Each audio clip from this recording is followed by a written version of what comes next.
நீங்கள் பார்த்து ரசித்துக் கொண்டிருப்பது உங்கள் தொலைக்காட்சி.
வாக்குண்டாம் நல்ல மனதுண்டாம் வாமலராய் நோக்குண்டாம் மேனி நொடுங்காதே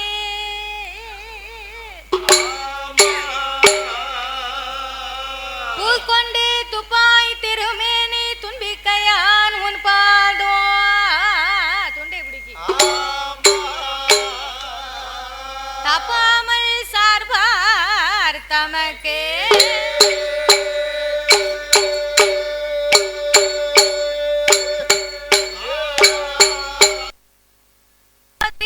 நகரில் வந்து பிறந்தோ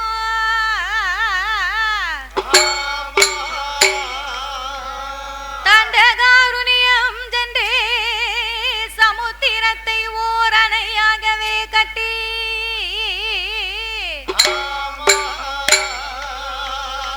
கொண்டல் ராவணனை மாய்க்க கோதண்டம் கையில் ஏந்தோ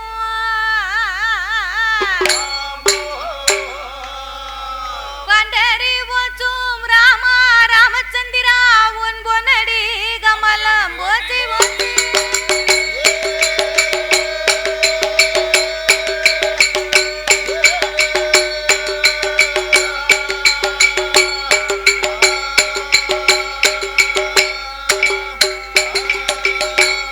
சுந்தரி சௌந்தரி நிரந்தரி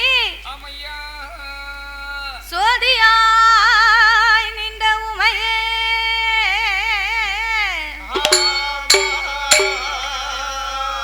சுக்கிரவாரத்தினால் உன்னை தரிசிப்பவர்க்கு அருள் புரிவாயன் தாயே.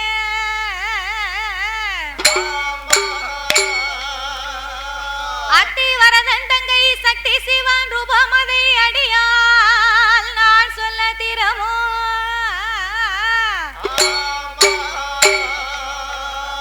இந்த அழகான புதுப்பட்டி மாநன் நகரத்திலே புகழாக வந்தமர்ந்த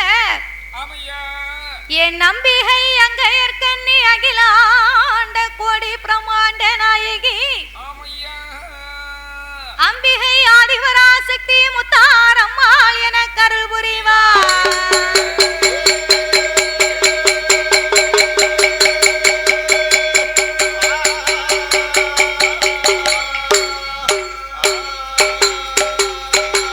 பச்சாத பொய்கை வளநாடு கண்டு மலை மேல் இருக்கும் திருமலை முருகா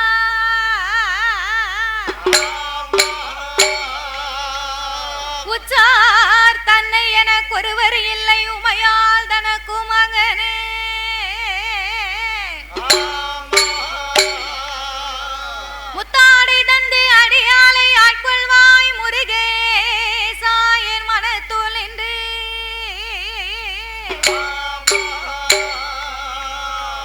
தரிசனமாகவே புள்ளி மயில் ஏறி வர வேண்டும் எனதருளே.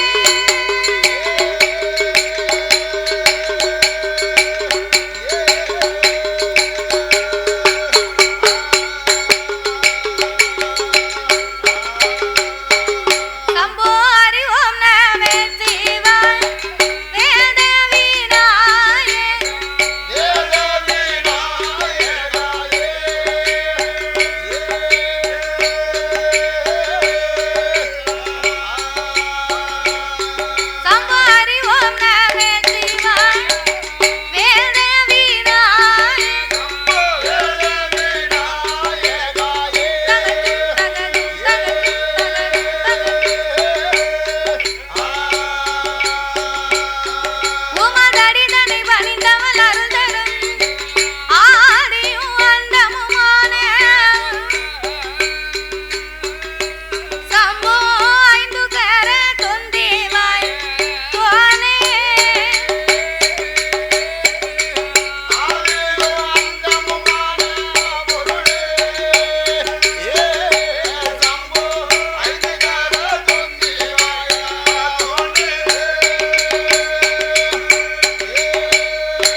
பெரியோர்களே, பெரியோர்களே, சபை நிறைந்த என் தாய்மார்களே, எனது அருமை தாய்மார்களே, பெரியோர்கள் சபையோர்கள் என்னை பெற்றெடுத்த தாய்மார்களே, பெற்றெடுத்த தாய்மார்களே, கல்வி கற்ற பெரியவர்களே, பெரியவர்களே, தொழில் படித்த கலைவாணர்களே, கலைவாணர்களே, வருங்கால மாணவ செல்வங்களே, வாலிபர் இளம் சிங்கங்களே, இளம் சிங்கங்களே, வீதியில் ஆங்காங்கு நின்று கொண்டிருப்பவர்களே, இருப்பவர்களே, வீடு பக்கத்துல இருக்குன்னு வீட்டுல இருந்தே பார்ப்பவர்களே, பார்ப்பவர்களே, எல்லாரும் மேடைக்கு முன்னால வாங்க.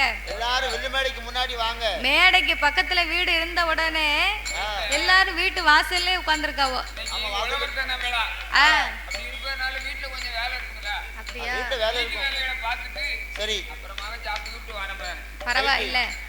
அதாவது இந்த புதுப்பட்டி மாநகரத்திலே மக்களை காத்து ரட்சித்து என்றென்றைக்கும் கிருபையோடு குழுவிருந்து வரக்கூடிய அருள்மிகு என் தாயாகப்பட்ட முத்தாரம்மன் அமைந்திருக்கக்கூடிய இந்த மாநகரத்திலே, அதாவது இன்னைக்கு என்ன நாள்? பொங்கலுக்கு மறுநாள் என்றா தை பிறந்தால் வழி பிறக்கும் என்று சொல்லுவார்கள். அப்படி தை பிறந்து மறுநாள் பொழுது பொங்கல் திருவிழா முடிந்து இன்னைக்கு உழவர்களுக்கான மாட்டு பொங்கல். அப்பேற்பட்ட இந்த மாட்டு பொங்கல் பொங்கல் திருவிழாவை முன்னிட்டு இன்றைக்கு ஒரு நேர நிகழ்ச்சிக்காக நாம 6 பேர்களையுமே அன்போடு இங்கு வரவழைத்து உள்ளார்கள்.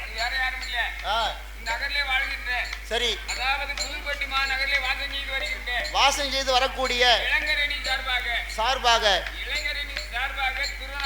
திருநாள் பொங்கல். ஆமா, இன்னைக்கு மாட்டு புதுப்பட்டி இளைஞரணி சார்பாக நாமுடைய வெள்ளிசையை வரவழைக்க வேண்டும் என்று தைப்பொங்கல் திருநாளாகப்பட்ட இந்த மாட்டு பொங்கல் அன்றைக்கு நாமல் வெள்ளிசையை வரவழைத்து உள்ளார்கள். என்னையா பெண்கள் எல்லாம் சேர்ந்து சரி நம்மள அழைப்பாங்க, கூப்பிடுவாங்க. நம்ம மாதையில நீ கொண்டு வந்து சொல்லி அப்படின்னு அழைப்பார்கள். ஆனா இருந்த போதிலும் சரி இளைஞர்கள் நம்மளை அழைத்திருக்காருன்னு சொன்னா அப்படின்னா அவங்களுக்கு நம்மளுடைய முதற்கண் நன்றியை தெரிவித்துக் கொண்டு நாமலை வரவழைத்த அனைவர்களுக்கும் அனைத்து அன்பு உள்ளத்திற்கும் நாங்கள் நன்றியை தெரிவித்துக் கொண்டு, அதாவது எந்த ஒரு இடத்திலேயுமே நாமல் முதலாகவே வில்லிசை ஒன்று ஆரம்பிக்கிறோம்னு சொன்னா அது எந்த ஒரு இடமாக இருந்தாலும் என்ன ஒரு கோவிலாக இருந்தாலும் அந்த இடத்திலே முதலாகவே சாஸ்தாவினுடைய திருக்கதைகளைத்தான் ஆரம்பிக்க வேண்டுமாம். ஏனென்றா அகில உலகத்திலே கலியுக தெய்வமாகவே பிறந்தவர் ஐயனார் ஒருவர் தான். அப்படின்னா என்ன தெரியுமா? நாமல் அனைவர்களுமே தாய்க்கும் தந்தைக்கு வந்து பிறந்த மானிட மனுக்கள். ஆனால் ஹரிஹர சுதன் ஐயனார் தருமஞான சாஸ்தா அப்படி அல்ல. ஹரிக்கும் சிவனுக்கும் ஆணுக்கும் அப்பாவுக்கும் பிறந்த பிள்ளை. அப்பேற்பட்ட ஐயனார் சாஸ்தா வந்து பிறந்தாத்தான் அனைத்து தெய்வங்களுமே இந்த ஆலயத்திற்கு வரும். அப்படி சாஸ்தா பிறக்கலைன்னா சாமியே உள்ள வராது. சாமி ரோட்ல வந்துட்டு ரோட்லயே வீட்டுக்கு போயிரும். நம்ம கிரவுண்டுக்குள்ள கீழே இறங்கி வரமாட்டாரு. அதனாலே சாஸ்தா பிறந்தாத்தான் சகல தெய்வங்களுமே இந்த ஆலயத்துக்கு வரும். ஆகையினாலே 4 வார்த்தையிலே சாஸ்தாவை பிறவி செய்து விட்டு இந்த புதுப்பட்டியை ஒளிவிருந்து வரக்கூடிய கடலாண்ட தெய்வம் தசரா நாயகி என் கட்டழகி முத்தாரம்மனுடைய திருப்புகளையே பாட இருக்கிறோம்.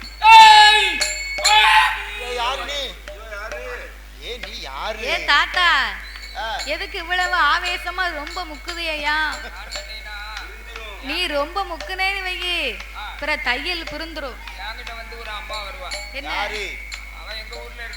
உங்க ஊர்ல இருக்காவா? யாருன்னு? அடங்காப்பிடாரி உன் மேல வரது தப்பு. அதனால வந்ததுனால சரி எங்கன போனாலும் சரி என்ன ரேத குளுக்குவா. அப்படி குளுப்பாலோ? நான் சொல்லுவேன் சரி நானே நொஞ்சு போய் இருக்கேன். என் மேல வராதா?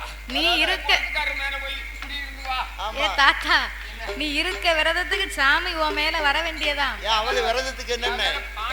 அவர் குளிச்சே 3 மாசம் ஆகுது. உனக்கு தெரியுமா? 3 மாசம் குளியாம இருக்காரோ? 3 மாசமா குளியாம இருந்தா செக்கப் தான் கூட்டு போனோம். நல்ல டாக்டர் பாரு, நல்ல டாக்டர் பார்த்து சோபசமா. அப்படி இல்ல, 3 மாசமா மொத்தத்துல குளிக்கவே இல்ல. அப்ப இன்னும் 6 மாசத்துல ஒரு பேபியை பெத்துருவாரு.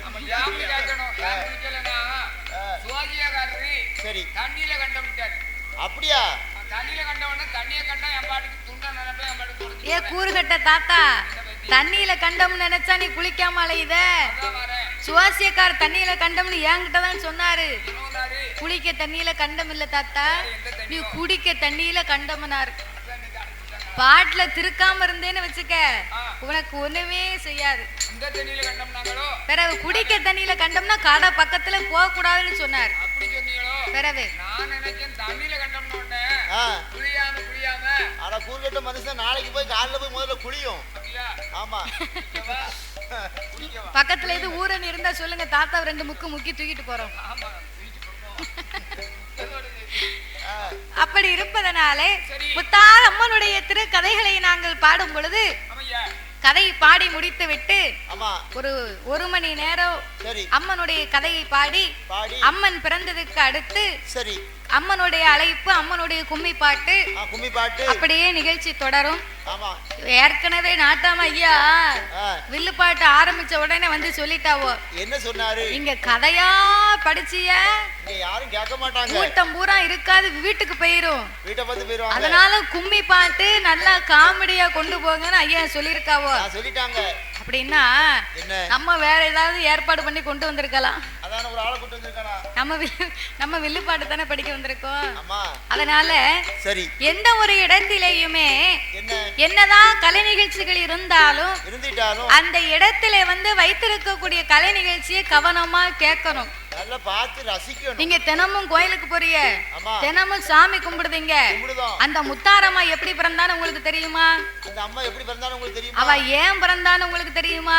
எதற்காக பிறந்தான்னு தெரியுமா? அவ பூலோகத்துக்கு எதுக்கு வந்தா, அவளை ஏன் நம்ம வச்சு கும்பிடுதோம், அவளுக்கு ஏன் முத்தாரம்மான்னு பேர் வந்துச்சு அப்படின்னு ஒரு தெய்வத்தினுடைய திருப்புகளை தெரியணும்னு சொன்னா இந்த வில்லு பாட்டை கவனமா கேட்கணும். வில்லு பாட்டை கேட்டா தான் அந்த அம்மாளுடைய வரலாறு தெரியும். ஆமா,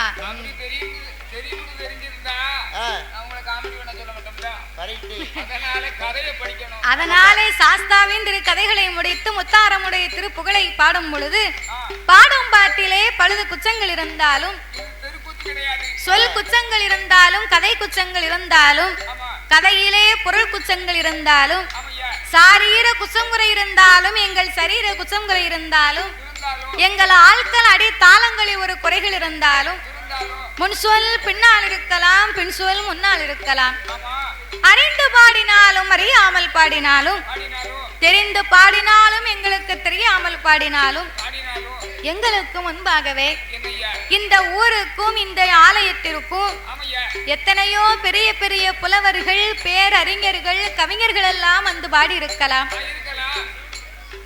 ஆன போதிலும் அடியால் நான் ஒரு சிறு குழந்தை, எனக்கு தெரிந்தளவு என் சிற்றறிவுக்கு எட்டியவாறு உங்கள் வீட்டு பிள்ளையாகிய நான் மாதவி என் சிற்றறிவுக்கு எட்டியவாறே உங்கள் முன்னால் நான் பாடுகின்றேன். ஐயா, நான் நல்லா வில்லு பாட்டு அடிக்கிறேன் இல்லையே, நீங்க முன்னால உட்கார்ந்து நல்லா வில்லு அடிக்கிய. ஆமா,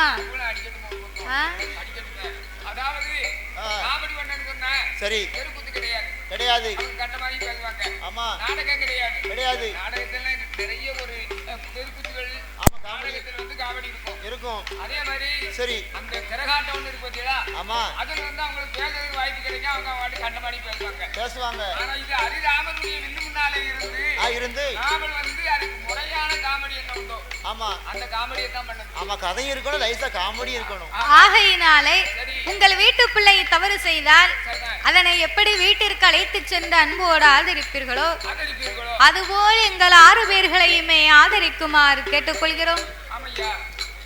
பாதே மதே மான் மழுவோ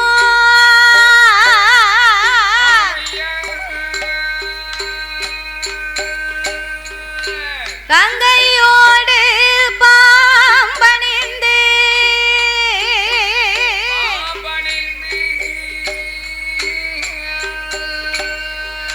பார்வதியை மனம் புரிந்த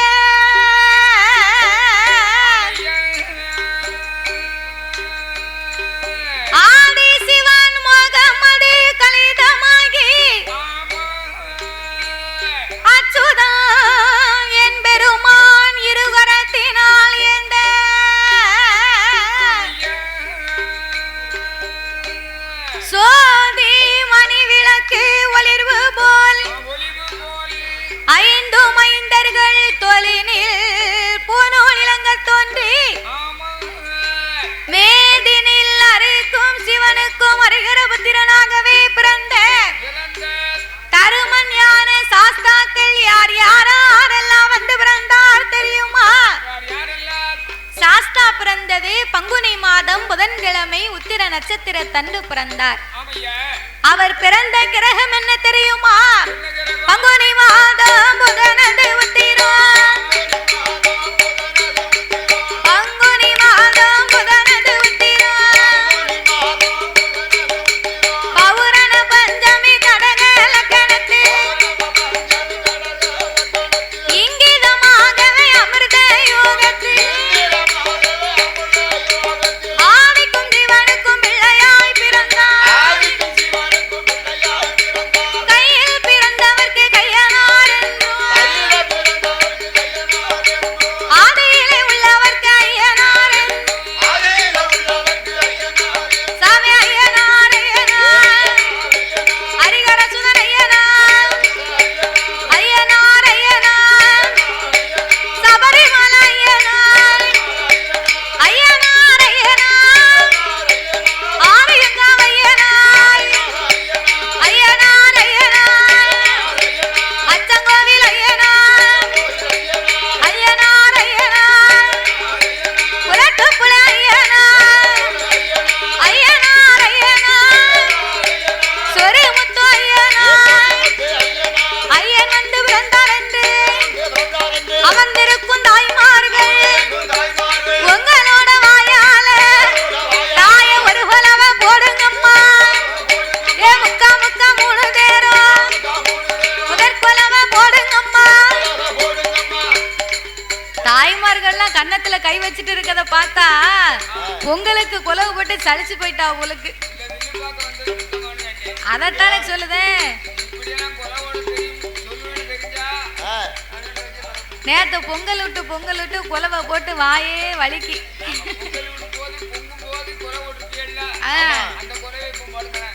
இப்படிதான் முந்தானத்து ஒரு கோயிலுக்கு போயிருந்தோம். இப்படிதான் கொலவை போட சொன்னா ஒரு ஆளும் கொலவை போடல. சரி, சும்மா கூட ஒரு பாட்டி கொலவை போட்டாங்க. பாட்டிக்கு கெட்டு பல்லு கீழே விழுந்துட்டு நாய் தூக்கிட்டு ஓடியே போயிட்டு. பாட்டிக்கு கெட்டு பல்லு அதனால கீழே விழுந்துச்சு. நாங்கெல்லாம் முத்து முத்தா முத்து பல்லு வச்சிருக்கோம். அதெல்லாம் போட தெரியாம இருக்குமா? தாய்மார்களுக்கெல்லாம் கொலவை போட தெரியும். இப்ப போடுவாங்க பாரு கொலவை.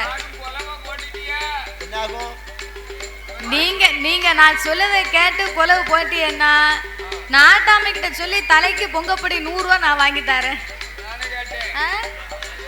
இப்ப போடுவாங்க பாரு கொலவை. தாய போடுங்கம்மா ஒரு கொலவை. பொண்ணு ஆன மணி கொலவை. ஏ முக்கா முக்கா மூணு நேரம் முதல் கொலவை போடுங்கம்மா. பொண்ணு ஆன பூனூலா பொன்பவித்த நாவடம்மா. வெள்ளியான பூனூலா வெண்கலத்த நாவடம்மா.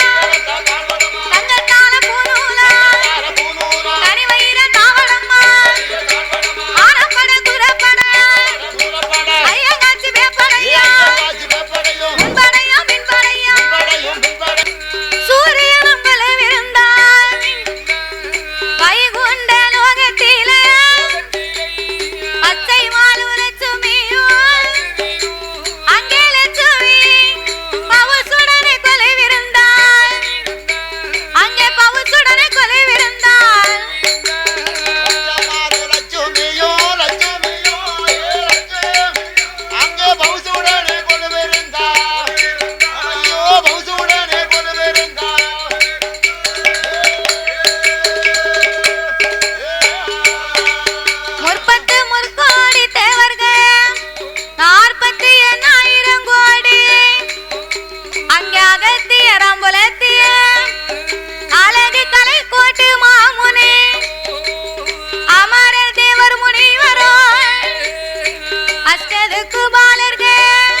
சிவபெருமான் 714 உலகத்தை இறைவன் படைத்து 224 புவனங்களையும் ஆண்டவன் படைத்தார். 7 சப்தா சாரங்களாகப்பட்ட கடல்களை படைத்து கல்லுக்குள் இருக்கும் தேரையவும் தாயார் கற்பையுக்குள் வாழும் சிசுவையும் முட்டைக்குள் உருவாகும் குஞ்சியவும் ஆண்டவன் படைத்து ஓர் அறிவு முதல் 6 அறிவு படைத்த நாமலை போன்ற மானிட மக்களை படைத்தார். நாமலை ஏன் படைத்தார், எதற்கு படைத்தார்? மனு உலகிலே ஆண்டவன் மனிதர்களை ஏன் படைத்தார் தெரியுமா? தெய்வத்தினுடைய உருவத்தை நாமல் எல்லோரும் தெரிந்து கொள்ள வேணும் என்று சிவனுடைய வடிவத்திலே இதோ நின்று கொண்டிருக்கிறார்களே நாமலை பெற்றெடுத்த தந்தையை படைத்தார். அம்மா சிவசக்தி இருக்காளே பார்வதி முத்தாரம்மா, அந்த அம்மாளுடைய வடிவத்திலே சபை நிறைய அமர்ந்திருக்கிறார் பாருங்க. 10 மாதம் நாமலை சுமந்து பெற்று எடுத்த தாய்மார்களை படைத்து சிவன் வடிவத்தில் ஆண்களையும் சக்தியின் வடிவத்திலே பெண்களையும் படைத்தார். ஆணென்றும் பெண்ணென்றும் ஆண்டவன் அகில உலகத்தை உண்டு பண்ணி நாமளுக்கெல்லாம் 6 அறிவை கொடுத்தார். 9 தத்துவத்தை படைத்தார். மனிதர்களுக்கு மட்டும்தான் ஆண்டவன் 3 ஆசைகளை கொடுத்தார். மண்ணாசை, பொன்னாசை, பெண்ணாசை.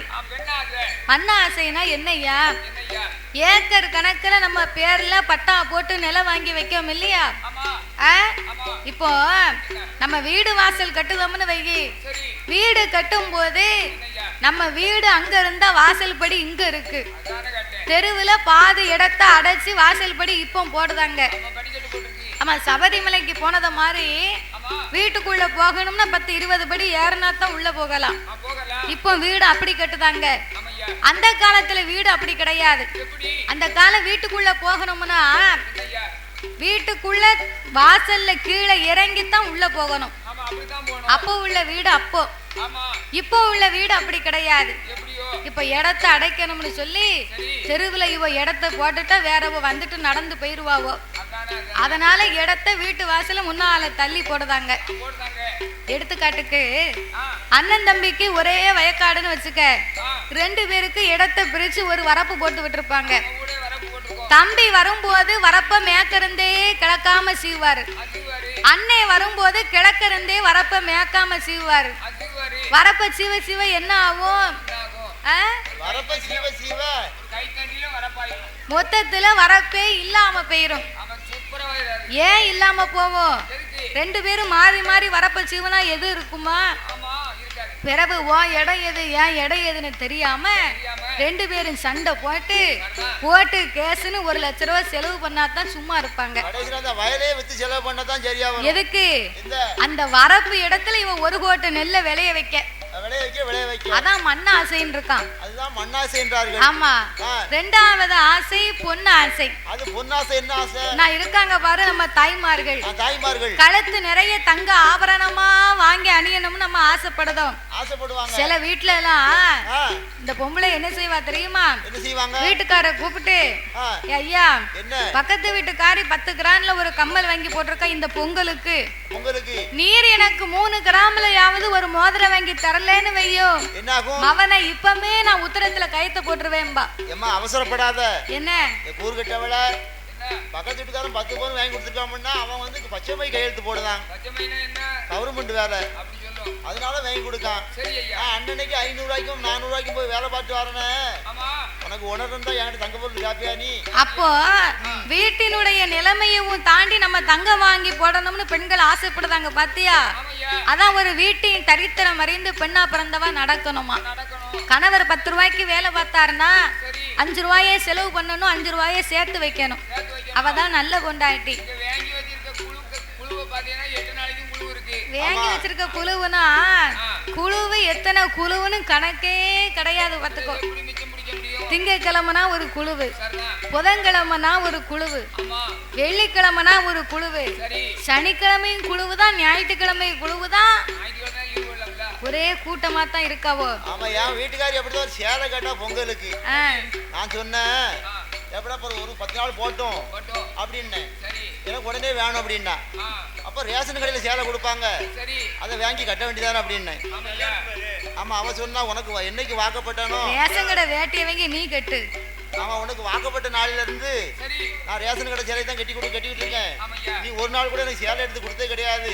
இந்த வருஷம் கண்டிப்பா எனக்கு சேலை வேணும் பொங்கலுக்கு அப்படின்னா. சரி, நான் எடுத்தாருன்னு சொல்லியிருந்தேன். இன்னைக்கு தற்செயலா லேசா பீரோ திறந்து பார்த்தேன். பார்க்கும்போது உள்ள ஒரு பெரிய அட்டை பாக்ஸ் இருந்துச்சு. அந்த அட்டை பாக்ஸ் திறந்து பார்த்தா பெரிய பட்டு புடவை. சேலை எடுத்து கொடுக்க மாட்டோம்னு சொன்னி பீரோலுக்குள்ள வந்து எப்படி உட்கார்ந்துருக்கு? கதையை சொல்ல வரேன். அந்த புடவையை பார்த்தா 15,000 ரூபாய் பில்லு போட்டிருக்கு. எனக்கு உடனே கோவம் வந்துட்டு, இங்க வா அப்படின்னு என் பொண்டாட்டிய என்னன்னு கிட்ட வந்தா, என்ன கேட்காம நீ 15,000 ரூபாய்க்கு எப்படி பட்டு சேலை எடுக்கலாம்னு கேட்டேன். அவன் சிம்பிளா ஒரு வார்த்தையை சொன்னான், உங்களை என்னங்க கேட்குது, உங்களை நான் கடைக்காரனே கேட்கலையே, உங்களை என்ன கேட்குது அப்படின்னா. அப்ப சேலையை களவான்ட்டு வந்துட்டாலோ, கடையில போய் ஆட்டை போட்டு வந்திருக்கா. பொண்டாட்டி இப்படி எல்லாம் உனக்கு கிடைக்கணும். அத மாதிரி அனுசரணை பண்ணி குடும்பத்தை நடத்தணும். பிறவே 10 ரூபாய்க்கு வேலை பார்த்தான்னா கூட கடனை 10 ரூபாய் வாங்கி பட்டு சேலை எடுக்கணும்னு ஆசைப்படக்கூடாது. வேற குடும்பம் கீழணிக்கு தான் போகும், மேலணிக்கு வராது. அதைத்தான் பொண்ணு ஆசைன்னு இருக்காங்க. 3வது ஆசை ரொம்ப முக்கியமான ஆசை. யாவருக்கும் இருக்காத ஆசை, எவருக்கும் கட்டாத ஆசை. அதைத்தான் பெண் ஆசைன்னு இருக்கான். ஏ அப்பா, பெண்ணு ஆசைன்னா சும்மா சொல்லக்கூடாது. கப்பல்ல பொண்ணு வருதுன்னா எனக்கு ஒண்ணு எங்க அப்பனுக்கு ஒண்ணுன்னு கேட்பானா. வேண்டியதான். மண்டையில முடி இல்லையே, நீ எல்லாம் பொண்ணு கேட்கலாமா? எனக்கே முடியலையே, அதானே. அப்ப இந்த 3 ஆசைகளையும் முக்கந்தன் கொடுத்து மனிதர்களாகப்பட்ட நாமளுக்கெல்லாம் இரவென்றும் பகலென்றும் படைத்தார். பகலெல்லாம் ஓய்வில்லாத உழைப்பை கொடுத்தார். இரவெல்லாம் ஓய்வெடுக்கும் நித்திரை உறக்கத்தை கொடுத்து மரம் செடி கொடி பயிர் புல் பூண்டு இலை தாவரங்களோடு ஆடு மாடு கண்டுகாடைகள் அதனையும் படைத்து இந்த உலகத்தை படைத்தால் மட்டும் போராது, பட்டினி இல்லாமலை நாமல் படியிழக்க வேணும் என்று ஆண்டவன் எப்படி படியிழந்து வருகின்றார். நாளை நல்ல தினை எடுத்து, நாளை நல்ல தினை எடுத்து, நாளை நல்ல தினை எடுத்து, தினை எடுத்து அவர் நாடு எங்கும் படி அளந்தார், படி அளந்தார். அவர் நாடு எங்கும் படி அளந்தார்.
அவ கீழே உட்காராம கையை கட்டியே நின்று வேடிக்கை பார்க்காங்கல்ல, அதான் கேட்டேன்.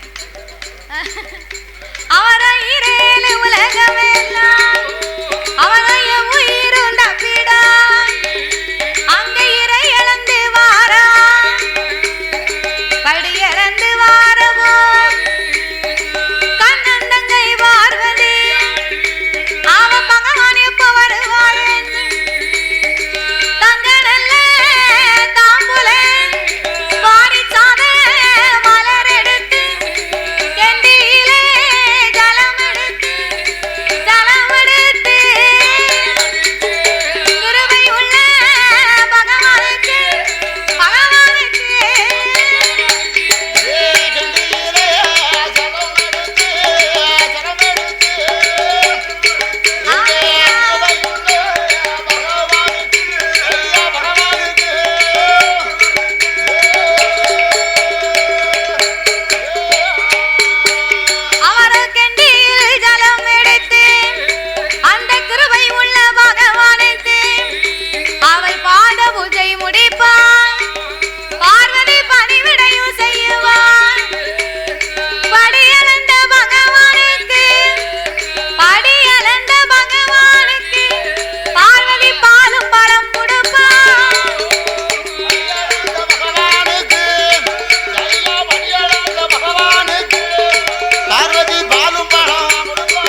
வந்தா படியிழந்து வந்த ஆண்டவனுக்கு பாலும் பழமும் கொடுத்தாளாம் அந்த பார்வதா தேவி. அவெல்லாம் பொண்டாட்டி. ஏன் உன் வீட்டுக்காரியை பார்த்தா உன் பொண்டாட்டி மாதிரி தெரியலையா? இப்ப நான் வில்லுக்கு போயிட்டு வீட்டுக்கு போனோம்னா என்ன என் பொண்டாட்டி சட்டாப்பையோட நிக்கா. சட்டாப்பையோட நிக்காளா? ஆமா. ஏன் நிக்கான்னா பொம்பளை மனசு ஒரு பொண்ணுக்கு தான் தெரியும். ஆமா, உனக்கு தான் தெரியும். சொல்லு பாப்போம். நீ வில்லு பாட்டு படிச்சு வீட்டுக்கு ரூபாயை கொண்டு போனேன்னு வையி, சரி, ஒழுங்கா அவ கையில கொண்டு ரூபாயை கொடுத்தேன்னா ஆச்சி சட்டாப்பைய கொண்டு 2 தோசையை சுட்டு சட்னி வச்சு கொடுப்பா. அடுப்புல கிடக்கும் கல்லு. ஆமா, 2 தோசையை சுட்டு தருவா. நீ ரூபாயை கொண்டு கொடுக்காம தண்ணிய போட்டு தகராறு பண்ணேன்னு வையி, என்ன ஆகும்? அதே சட்டாப்பைய சூடு பண்ணி செவிட்டுல 2 பூசையை கொடுப்பா. அப்படிதான் நடந்துகிட்டு இருக்கீங்க. அதுக்குத்தான் அந்த ஆயுதத்தோட நிக்கா பாத்துக்கோ. நான் சட்டாப்பைய பார்த்த உடனே ரூபாய் எடுத்து கையில கொடுத்துருவேன். இல்லன்னா நீ பயப்பட மாட்டல்ல. அப்புறம் நம்ம எப்படி பயப்படுவோம்? ஒரு ஆணா பிறந்தவரை சரி கேள்வி கேட்பதற்கு ஒரு பெண்ணு இருக்குது வரைக்கும் தான் அவர் சரியா நடப்பாரு. கேட்கறதுக்கு ஆள் இல்லைன்னு வையே, அவர் பாட்டுக்கு அவன் இஷ்டத்துக்கு செலவு பண்ணுவான். எங்கேயும் போவாரு, எங்கேயும் வருவாரு, இஷ்டத்துக்கு இருப்பாரு. ஆமா, சனிக்கிழமை சாயந்தரம் 6 மணி ஆயிட்டுனா வீட்டுக்கு வந்தாம்னா ஆம்பளை படக்குன்னு பையனுக்கு ரூபாய் எடுத்து ஓட்டி எடுத்துக்கிடணும். சரி, அப்பதான் ரூபாய் தப்பிக்கும். பாக்கெட்ல இருந்து துட்டை நம்ம எடுக்கலைன்னு வைங்க, ரூபாய் நமக்கு கிடையாது. கவர்மெண்ட்ல ஒண்ணு சீட்டு கட்டிட்டு வந்துருவாரு. ஆமா, கட்டையில போறனே கொடுப்பாங்க. சீட்டு கட்டினா சீட்டு கொடுப்பாங்களா ரூபா கடைசியில. அப்போ இவர் படியிழந்து வந்ததுனாலதான் பார்வதி பாத பூஜை முடித்தா பணிவிடை செய்தார். அந்த காலத்துல ஆனா பிறந்தவர் அதிகாலை 5 மணிக்கு எழுந்திரித்து அந்த ஐயா தோல்ல ஒரு மொபைல் தூக்கி போட்டு பேயாமல பெருமலையில வீர சமத்த விக்ரமாதித்தனுக்கு 1 கோட்டை விதப்பாட்ட ஒத்தையிலே வரப்பட்டு இருக்காரு. அப்போ 1 கோட்டை விதப்பாட்ட வரப்பு விட்டதுக்கு ஒரே ஆளு. அப்போ இப்போ குருணி விதப்பாட்டுக்கு 9 ஆளு. அதுலயும் வீட்டுக்கு வரும்போது பாதியே குறை போட்டு வந்துருவா. நாளைக்கு வீட்டுல இருக்க வேண்டாம், வேலைக்கு வந்தெல்லாம் சம்பளத்தை வாங்கிடலாம். பாத்தியா, அவளுக்கு ஆட்டோ சார்ஜி, வெத்தலை பாக்கு, அது போக பொண்டாட்டி வேற. என்ன பொண்டாட்டி? பொண்டாட்டி தான் வீட்டுல இருக்காளா? போண்டாவும் டீயும். போண்டாவும் டீயும். ஆமா, அவளுக்கு சம்பளம் 250-300 ரூபா. சரிதானே இப்போ? ஆனா அப்போ 1 கோட்டை விதப்பாட்ட ஒத்தையில வரப்பட்டா சம்பளம் எவ்வளவு தெரியுமா? வெறும் 1.25 ரூபா தான். ரொம்ப கம்மியா இருக்கு. அப்ப துட்டுக்கு ரொம்ப தட்டுப்பாடுல. 1.25 ரூபான்னா இப்ப உள்ள மதிப்பு 3000 ரூபாய்க்கு மதிப்பு. அந்த காலத்துல அப்படி நடந்தது. அந்த 1.25 ரூபாய் சம்பளத்தை வாங்கி வீட்டுக்காரம்மா கையில கொடுத்தா அந்த அம்மா என்ன செய்வா? பெண்ணா பிறந்தவா புருஷன் வரங்குள்ள ஒரு சோறு கறிய பொங்கி ஒரு முட்டையை கிட்டே அவிச்சு ஒரு வெண்ணெய் கிண்ணிய போட்டு. வெண்ணி எதுக்கு போடுதா? வெண்ணி எதுக்கு? தலையில தூக்கி ஊத்தவாவா? நீ நல்லா வந்தேன்னா உன்னை குளிக்க வைப்பா. நீ ஒரு மாதிரி சேட்டை பண்ணிக்கிட்டு வந்தா வெண்ணிய தூக்கி தலை ஒளியா ஊத்திடுவா. அதுக்குதான் வெண்ணி. வீட்டுக்கு வரும்போது ஒழுக்கமா வரணும். ஆமா, வெண்ணெய் கிண்ணிய போட்டு அந்த ஐயா வரும்போது சிரிச்ச முகம் சீதேவியா நிப்பாளாம்.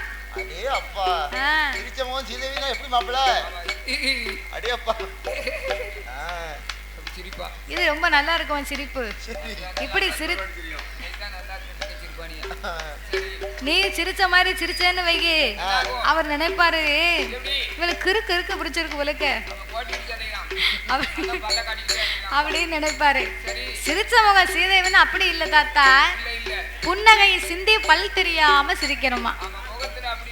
ஏயா, நீங்க வேலைக்கு போயிட்டு வர இவ்வளவு நேரம் ஆயிடுதோ, நீங்க அழுத்து உட்காரதங்க, கொல்லப்புறத்துல வெண்ணி போட்டு வச்சிருக்கேன், போய் குளிங்க அப்படின்னு அந்த ஐயாவை குளிக்க சொல்லி அந்த அம்மா போய் முதுகு தேய்ச்சி விடுவாளாம். அந்த அம்மா முதுகு தேய்ச்சி விட்டான்னா எப்படி இருக்கும்? வேலை பார்த்து வந்து ஆம்பளைக்கு காட்டுல ஆணையை தூக்கி சுமந்தவருக்கு முதுகுல பூனையை தூக்கி விட்டத மாதிரி மனைவி வெண்ணி போட்டு வச்சு குளிப்பாட்டம் குளிக்கும் போது முதுவை தேய்ச்சி விட்டான்னா அவ ஏன் முதுகு தேய்ச்சி விட்டான்னு தெரியுமா ஐயா? முதுகு தேய்ச்சான்னு பீத்துதல்ல. இப்ப உங்களுக்கு தேப்பாளா முதுகு? இப்ப தேய்க்க சொன்னாவா? தேப்பா கிழக்காம வச்சு தேப்பா தேப்பாக்கும். அந்த காலை ஏன் முதுகு தேய்ச்சி விட்டாங்கன்னா, அவர் 1 கோட்டை விதப்பாட்ட ஒத்தையில மண்ணை வெட்டி எரிஞ்சார் பாத்தியா, அந்த 1 பிடி மண்ணுல 1/4 பிடி மண் அவர் முதுகுல தான் விழுமா. அந்த அளவுக்கு வேகமா முங்குன்னு வெட்டி எறிவாரு. அதுக்குத்தான் இந்த அம்மா முதுகு தேய்ச்சி விட்டா. ஆமா, கட்டிய மனைவி கை முதல்ல பட்ட உடனே அந்த மனுஷன் கலப்பெல்லாம் பறந்து போயிரும். பறக்கும். ஆமா, அன்னைக்கு என்ன ஒரு ஆள் வரப்போட்ட கூப்பிட்டாரு. நான் உடனே மம்பட்டி தூக்கி போட்டு போனேன். நீ நல்லா வேலை பாப்பிய? ஆமா, போய் வேலை பார்த்தேன். நல்ல நனைஞ்ச வரப்பு, நல்ல கனத்த மம்பட்டி வாங்கி வெட்டிட்டேன். அந்த மம்பட்டியை புடுங்க முடியல, முக்கா மம்பட்டி பூந்துக்கிட்டு புடுங்க முடியாம போன. அப்படி வேலை பார்த்தாங்க. இப்ப நீ எப்படியா வேலை பாப்ப? பிறகு போட்ட மம்பட்டி நம்மளால புடுங்க முடியல. இப்போ போட்ட மம்பட்டியை புடுங்க பிளம்ப சீத்தம் கட்டு போய் அலையுத. ஆமா, வேற பொண்டாட்டி எப்படி மதிப்பா? சரிதானே? ஆமா, அப்போ பகவானுக்கு பாத பணிவிடை. ஆனா பகவான் அப்படி இல்ல. பாத பூஜை முடித்து பணிவிடைகளை செய்து பகவானும் பார்வதியுமாக கலைப்பாரி இலைப்பாரி கையிலே கொலுவிருந்தே வருகிறார்கள். அப்படி கொலுவிருந்து வரும்போது மறுநாள் விடியற் கால வேலையாச்சு. பார்வதி சிவனை அழைத்தார். ஆண்டவா பரம்பொருளே, இரேலு உலகமெல்லாம் வடியிழந்து வந்தார். உலக மக்கள் எல்லாமே உங்களை வணங்கி வருகிறார்கள். உலக மக்கள் உங்களை வணங்கும் போது தாங்கள் எனக்கு தெரியாமல் யாரோ 2 பேர்களை வணங்கி வருகின்றீர்கள். அவங்க 2 பேரும் யாரு? ஏன் அவர்களை நீங்கள் வணங்க வேண்டும்? அம்மா பார்வதி, இந்த உலகத்திற்கு ஒளி கொடுக்க வேண்டுமானால் காலையிலே தோன்றும் கதிரவன், மாலையிலே தோன்றும் சந்திரன் அல்லவா? சந்திரனும் சூரியனும் சகலமும் இந்த சிவனின் ஒடுக்கம் அம்மா. அதனால் என் வலது கண்ணை சூரியனாக இடது கண்ணை சந்திரனாக நான் வணங்கி வருகிறேன். பார்வதி நம்பிக்கை இல்லாமல் ஆண்டவனை நாமல் பரிசோதித்து பார்க்க வேண்டும் என்று ஆதிசக்தி பார்வதியா, ஆதிசக்தி பார்வதி அரணாருக்கு தெரியான் பின்னால ஓடிவன் இருகரத்தை எடுப்பான், இருகரத்தை எடுப்பான் பார்வதி ஈசன் கண்ணா.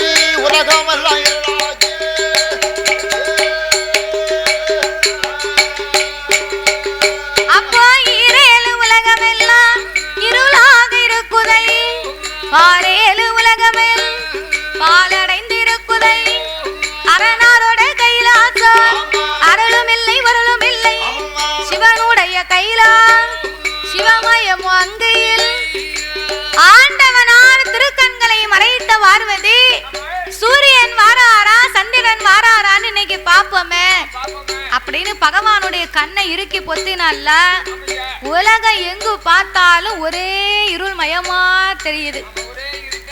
உலகமே இருட்டா இருந்தா எந்த வேலையும் பார்க்க முடியுமா ஐயா? அண்ணாச்சி, இருட்டுக்குள்ள ஒரே ஒரு வேலை மட்டும் பார்க்கலாம், நல்லா தூங்கலாம். நல்லா தூங்கலாமா?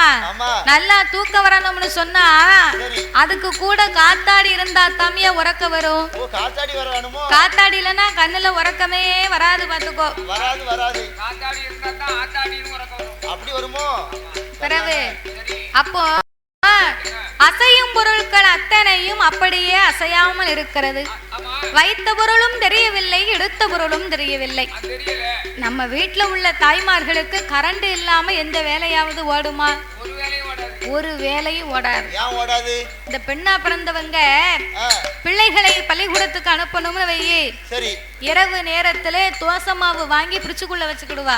முதலாளி வாங்கி வச்சிருவாங்க. தோசை மாவு பாக்கெட் இப்ப தெருவுல விக்கி. ஆனா அப்ப அப்படி இல்ல. அப்படி கிடையாது. அப்ப ஆட்டு உரல்ல மாவு ஆட்டினாங்க, நல்லா போட்டு ஆட்டினாங்க. அத 8 நாளைக்கு வச்சு சுட்டு சாப்பிட்டாங்க. ஆமா, புடிக்கவே செய்யாது. இப்ப ஆட்டு உரலும் இல்ல, மாவு ஆட்ட ஆளும் இல்ல. அந்த கட்டத்துக்கு கூட ஆள் கிடையாது. ஆமா, ஆள் இல்லைன்னா யாருக்கும் ஆட்டக்கூடிய பக்குவம் கிடையாது. போடுவீடோ? சரி, வலது கையில பிடிப்பீடோ? வலது கையில குலவிய பிடிச்சு இடது கைட்ட மாவை தள்ளணுமோ அப்பதான் மணக்கும்னு எனக்கு அந்த கை தான் வளர்ந்து சரி அதனால இடது கைட்டு மாவை தள்ளி தள்ளி இடது கைட்டே வலிக்கும் சரி மாவை வலிக்கு தூக்கி போனீல திடீர்னு மூக்கு அடிச்சுட்டா மூக்கு எப்படி சேர்ந்து அப்படியே இருக்கும்போது ஓ நினைப்புல விட்ட தீயில வைக்க திடீர்னு மூக்கு அடிச்சுட்டா நெஞ்சு வேறு அது மாவுக்குள்ள போகும் சரி ஆமா சரி அப்படி இருக்கும்போது அப்படியே இடது கைட்டு ஆமா மாவை தள்ளி தள்ளி உப்புல வலிச்சு வச்சு வச்சு நல்லா உப்பு போட்டு விடிய காலம் பிணைஞ்சு எந்த கைட்டு பெரிய வேறு இந்த கைட்டு தான் காலையில குளத்துக்கு போயிட்டு வந்து பெரிய வேறா குளத்துக்கு போகிறதுக்கு முன்னாடி பெரிய வேறா இதெல்லாம் ஒரு கேள்வி ஐயா இந்த விவரத்தை நீ சொல்லுங்க நீ வீட்டுல முதல்ல சாப்பிடுவியா சாப்பிட மாட்டியா நான் வீட்டு சாப்பிடுவேன் இப்படி எல்லாம் நினைப்பு இருந்தா சாப்பிட முடியுமா முதல்ல முதல்ல சாப்பிட முடியாது இப்ப என்ன சொல்லிட்டு எல்லாரும் எந்திச்சு போறீங்க நீங்க அப்போ தோசைக்கல்ல கைய காய வச்சு வச்சு அதாவது சாதா தோசையை சுட்டு சுட்டு போட்டா போதும் அடை தோசையா கமகமனும் மணக்கும் ஆமா இடது கை பக்குவம் அப்பதானே மணக்கும் கைப்பக்குவம்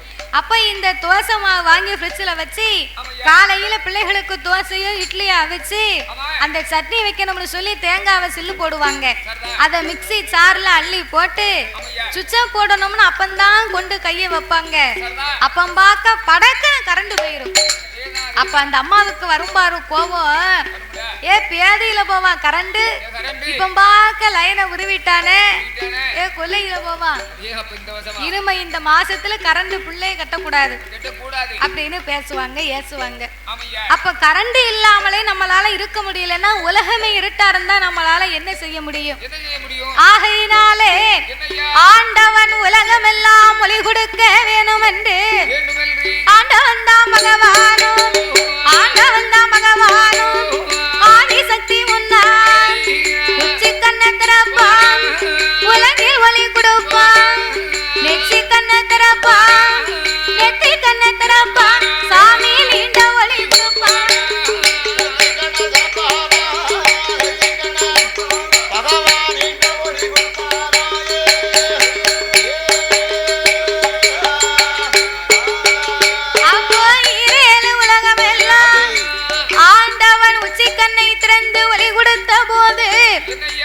ஆண்டவன் உச்சி கண்ணிலே இருந்த அக்கினி பொறிகள் பறக்க அதிலே இருந்த அங்கார ஒங்கார ரூபங்களை கொண்டு காளி அம்சத்திலே வீர சுரூபத்தோடு ஒரு பெண் வந்து பிறந்தார் ஆண்டவன் அப்பெண்ணை வரவழைத்தார் உச்சி கண்ணிலே நீ காளி அம்சங்களாகவே பிறந்ததனால உலக சக்தி உச்சி நீ மாகாளி அம்மா உன் பெயர் என்று வரம் கொடுத்து அவளை வடக்கு வாசல் கோட்டையிலே அமர வைக்க அப்பந்தான் பார்வதி சிவனை ஏறிட்டு பார்த்தார் சிவனுடைய இரண்டு கண்களை மறைத்திருக்கிறோமே இந்த மூன்றாவது ஒளி எங்கிருந்து வருது அப்படின்னு சிவனுக்கு முன்னால வந்து பார்த்தால பகவானுடைய நெச்சிக்கண்ணை கண்டு பயந்து பார்வதிக்கு அங்கமெல்லாம் வியர்த்து ஆவி தணலாகி சிவனுக்கு முன்னால பார்வதியின் வேர்வை காட்டாற்று வெள்ளமாகவே கரை புரண்டு வருகின்றது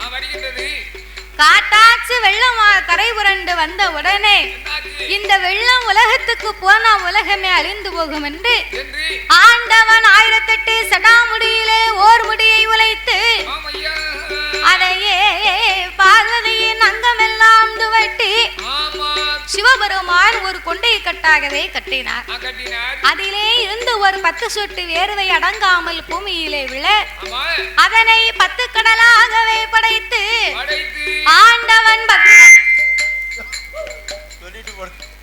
ஆண்டவன் பக்குவமாகவே பெயர் நாமத்தை கொடுத்தார் சமீவங்கோம் சம்பாதி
பாறையில அந்த பளிங்க வர்ண பாறையில நாகப்புத்துக்குள்ள நாகராஜனும் நாகக்கண்ணியும் அழகா வாழ்ந்து வர்றாங்க. அப்படியே வாழ்ந்து வரக்கூடிய நேரத்தில் ஆமா அதாவது சரி கோபுரம் போல் புத்துகளை வளர்த்து தங்க புத்தி வெள்ளி புத்தி தானாக வளர்ந்த புத்தி அப்பேறுபட்ட அந்த மாணிக்க புத்துக்குள்ளே சென்னாகம் கருணாகம் கண்ணாடி விரசுகள் எல்லா நாகத்திற்கும் ராஜா ராணியாக நாகலோக பட்டணத்திலே நாகராஜனும் நாகக்கண்ணியும் வாழ்ந்து வருகிறார்கள். வாழ்ந்து வரக்கூடிய இரு பேர்களுக்கும் நாகராஜன் நாகக்கண்ணின்னு சொன்னா நம்ம பூலோகத்திலே பாக்குறோமே அந்த மாதிரி நாகம் கிடையாது. தலை மட்டும் மனித தலை, கண்டத்துக்கு கீழே உடம்பெல்லாம் ஒரே நாக வடிவம். இப்படி தெய்வத்தின் அம்சங்களாகவே வாழ்ந்து வரக்கூடிய இருவேர்களுக்கும் இறைவனுடைய அருளாலே எவ்விதமாகப்பட்ட குறையுமே கிடையாது. அப்படி என்ன குறை கிடையாது? மண்ணிருக்கு மனை இருக்கு, மனை இருக்கு, மண்ணிருக்கு மனை இருக்கு, அங்கே மண்ணால குறைவும் இல்லை, பொன்னிருக்கு பொருள் இருக்கு, பொருளால குறைவும் இல்லை, ஆடு இருக்கு மாடு இருக்கு, அங்கே மாடு இருக்கு, அடுக்கு வெத்தை வீடு இருக்கு, அங்கே அடுக்கு வெத்த வீடு இருக்கு,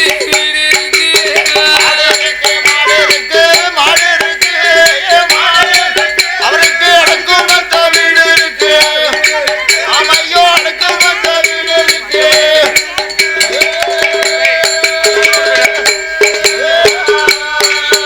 அவருக்கு சொத்து இருக்கு, சுகம் இருக்கு, அங்கே சொத்தால குறைவும் இல்லை, ஏழரையாம் கோபுரம், எதிரே ஒரு மண்டபம், சூழரையா அங்கனுமா அங்கனுமா சுத்தி கட்டும், அவருக்கு சுத்தி கட்டும்,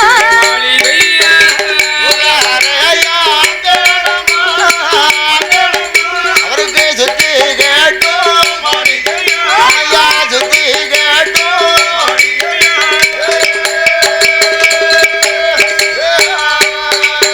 அவருக்கு பத்தடுக்கு மாளிகையா, பளிங்கி வந்த மேடைகள், நாகலோக வட்டணத்திலே நாகராஜனுக்கும் நாகக்கண்ணி பெண்கொடியாளுக்கும் இறைவனுடைய அருளாலே எவ்விதமாகப்பட்ட குறையும் இல்லாமல் மண்ணிருக்கு மனை இருக்கு, மண்ணால் குறைவு கிடையாது, பொன்னிருக்கு பொருள் இருக்கு, பொக்கிஷங்கள் நிறைந்திருக்கு, ஆடோ மாடோ அடுக்குமத்தை வீடோ, பால் பவுசு பாக்கியங்கள் நஞ்சை புஞ்சை காணிகாட்சி நிலம் தோப்பு துறவா என்னென்ன வேணுமோ ஒரு மனிதனுடைய வாழ்க்கையிலே வந்து செல்வங்கள் 16 என்று சொல்லுவார்கள்.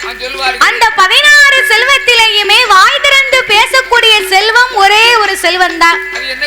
நம்ம பீரோவில் நிறைய கட்டு கட்டா பணம் காசு நோட்டு வைத்திருந்தா அந்த பணம் வந்து நம்மளை அம்மா அப்பான்னு கூப்பிடுமா?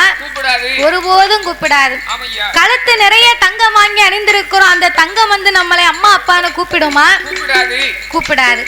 ஏக்கர் கணக்குல நிலம் வாங்கி போட்டிருக்கோம், அந்த மண்ணு வந்து நம்மள அம்மா அப்பான்னு கூப்பிடுமா? அதெல்லாம் உயிரற்ற பொருள். ஆனால் அம்மா அப்பா என்ற அன்போடு நாம அழைக்க வேண்டுமானா நான் உட்கார்ந்து விளையாண்டுட்டு இருக்காங்க பாரு, செல்வத்திலே சிறந்த செல்வம் அதான் பிள்ளை செல்வம் இருக்காங்க. 35 வருஷத்துக்கு முன்னாடி எனக்கு கல்யாணம் முடிஞ்சு, நான் கல்யாணம் முடிஞ்ச உடனே எங்க பாட்டி காலில் போய் விழுந்த நானும் என் பொண்டாட்டியும். ஆமா, பெரியவங்க காலில் விழுந்தா நல்லது தானே. பாட்டி காலில் விழுந்து கும்பிடும் போது எங்க பாட்டி சொன்னா, பேராண்டி நீ 16 பெற்று பெருவாழ்வு வாழ்வு அப்படின்னா. நான் விவரம் தெரியாம 16 பிள்ளைய பெற்று இப்ப சீரழிச்சுட்டு கிடங்க. உனக்கு தான் விவரம் இல்ல. 16 செல்வம்னா சரி, ஒரு மனிதனுடைய வாழ்க்கையில் தேவையான அனைத்தும் ஓ அனைத்தும் தனம் தானியம் வீரம் செல்வம் கல்வி இப்படி சொல்லக்கூடியது. இப்படி 16 வகை செல்வம்னு சொல்லுவாங்க. ஆமா அதுல வாய் திறந்து பேசக்கூடிய செல்வம் பிள்ளை செல்வம். ஆமா நான் விவரம் தெரியாம 16 பிள்ளை நம்மளை பத்தி எடுக்க சொல்ல நம்ம பாட்டி அப்படின்னு 16 பிள்ளைய பத்தி சீரழிஞ்சுட்டாங்க. செல்வத்திலே சிறந்த செல்வமே பிள்ளை செல்வம் தான். சொத்துக்கெல்லாம் பெரிய சொத்தே குழந்தை சொத்து. கனியிலே சிறந்த கனி மதலை கனி என்று சொல்லி இருக்கிறார்கள். அப்பேற்பட்ட குழந்தை செல்வம் இல்லாமல் நாகராஜனுக்கும் நாகக்கன்னிக்கும் 12 வருடமாக மனக்கவலை. 2 பேரும் மனக்கவலை தாங்க முடியாமல் நாகராஜனையே அழைத்த நாகக்கன்னி அவள் பிள்ளை இல்லாத வருத்தங்களை எப்படி சொல்லுகிறாள் தெரியுமா? எங்கனவாராதே மன்னாராதே மண் எனக்கு வைத்த பிராணநாதா நமக்கு முற்பது வயது மாற்றி முடிதறிக்க பிள்ளை இல்லை 40 வயது மாற்றி நாடாள பிள்ளை இல்லை மன்னா 50 வயது மாற்றி வயது மன்னா வயது ஓராணும் இல்லை பெண்ணும் இல்லை பெண்ணும் நமக்கு ஆணும் இல்லை பெண்ணும் இல்லை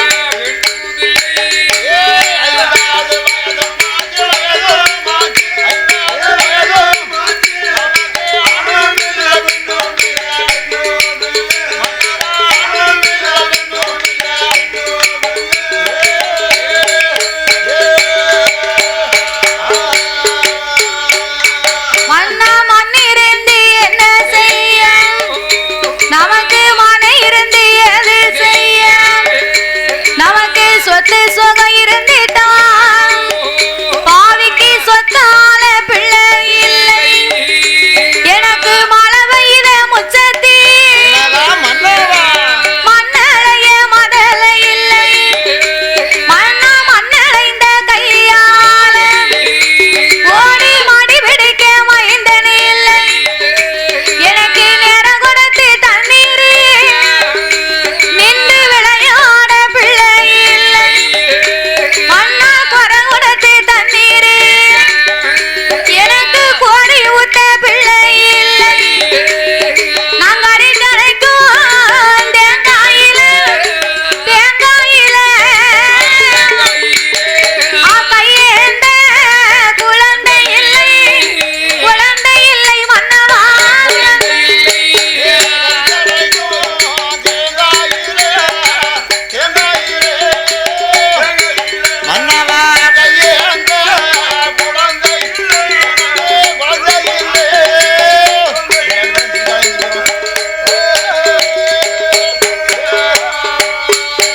மன்னவா கறி கரைக்கும் தேங்காயில பாவிக்கு கையேந்த குழந்தை இல்லை மன்னவா வெள்ளரிக்கா தோட்டத்தி எனக்கு விளையாட பிள்ளை இல்லை ஏ என் கனவா நாக முடியாத மன்னவா பிள்ளை இல்லா வாசலுக்கு பெரியோர் வர மாட்டார் பிச்சை வாங்க மாட்டார்கள் மதலை இல்லாத வாசலுக்கு மாநிலத்து மக்கள் வரமாட்டார்களே மன்னவா மழை பெய்த முச்சத்திலே மண்ணடைய பிள்ளை இல்லை மண் அடைந்த கையால் என் மடி பிடிக்க மைந்தன் இல்லையே. அப்பந்தான் நாகராஜன் சொன்னார் பிள்ளை இல்லை என்று நாமல் வருத்தப்பட வேண்டாம் அம்மா ஆண்டவனை எண்ணி நாமல் அரும்பெரும் தவங்களை செய்ய வேணும் என்று நாகராஜனும் நாகக்கன்னி வெண்கொடியாலும் நாகலோக பட்டணத்திலே 12 வருடங்களாகவே தவங்களை செய்து வருகிறார்கள். ஆலக்குடி அமைத்த 1000 முழம் கம்பத்தை நாட்டி கம்பத்திற்கு மேலே தகுந்த தவ பொருட்களை எடுத்து வைத்து கடைசியாக கோழி முட்டை வைத்தார் குண்டு ஊசியை நாட்டினார். ஊசி முனையின் மேல் 2 பேர்களும் நின்று கொண்டு நாசி அடக்கி ஊசி தவங்களை செய்து வருகிறார் அல்லவா. ஒரு நாள் தவம் இருந்தார்களா? ஒரு வாரம் தவம் இருந்தார்களா? 12 வருடங்களாகவே இறைவனை எண்ணி தவம் இருந்தார்கள். 12 வருடமும் பகவான் வரவில்லை. ஆண்டவனே வராமல் இருந்த போது அந்த இறைவனை எண்ணி அழுது புலம்பினார்கள். ஆண்டவனே பகவானே சம்போ சக்கரன் ஆண்டவனே பகவான்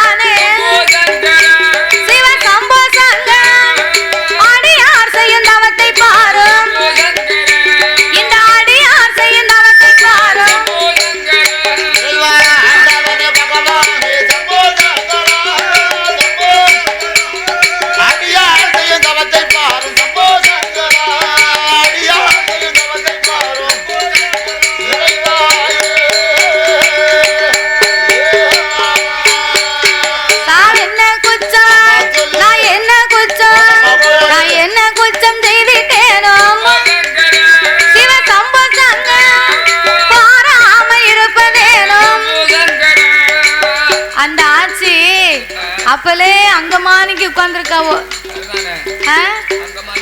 ஆமா அங்கமான காலை நீட்டி என்ன பார்க்காமே உட்கார்ந்துருக்காவோ. என்னன்னு தெரியல. சாமி என்ன குச்சா நான் என்ன குச்சா நான் என்ன குச்சம் செய்துட்டேன் பாராம இருப்பதேனோ என்னை பாராம இருப்பதேனோ.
காலத்திலே சிவபெருமான் படி அளக்க வேணும் என்று பூலோகத்திற்கு அமுதளக்க புறப்பட்டு வருகிறார்.